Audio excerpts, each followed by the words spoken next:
Remote working, work from anywhere is the new normal. In this context, we need to be aware of the provisions of the law against sexual harassment, what it entails, and what can be done while interacting on virtual platforms. The definition of workplace includes work from home and interactions on virtual modes, including social media, if there is a relation or connection with work. Some of the concerns that are noted when it comes to occurrence of sexual harassment in virtual settings are captured here. Be mindful of appearance when on video calls, violation of personal boundaries in interactions, as there are no express boundaries in terms of time, language, and hierarchy when working from home. Be mindful of your appearance, manner of interaction with colleagues, and professional boundaries. While examining the relation or connection with work, the following aspects will be looked into.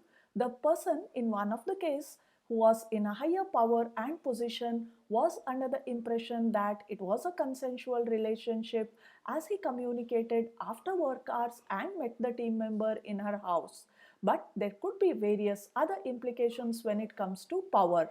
If one person is in a position of power or trust, irrespective of where it happens, how it happens, it becomes immaterial. It can be brought within the scope and purview of sexual harassment at the workplace.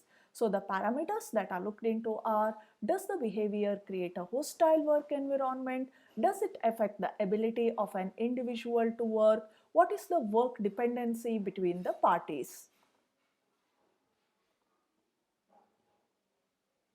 In work from anywhere settings, when complaints are filed, the internal committee can initiate inquiry on virtual platforms. While filing a complaint, keep these pointers in mind. Capture details of exact incident date, time, witness, etc. Append as many details as possible in any format: relevant emails, texts, WhatsApp messages, call details, photographs, recordings, etc. Details of the respondent also needs to be included along with the designation and reporting structure. Familiarize yourself with the policy on prevention and redressal of sexual harassment at the workplace.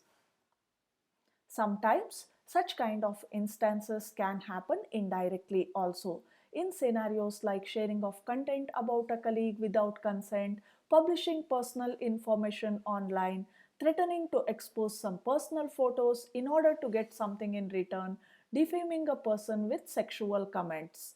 However, workplace in all these situations has to be given the widest amplitude. It is the responsibility of every employee to contribute to a safe and respectful work environment.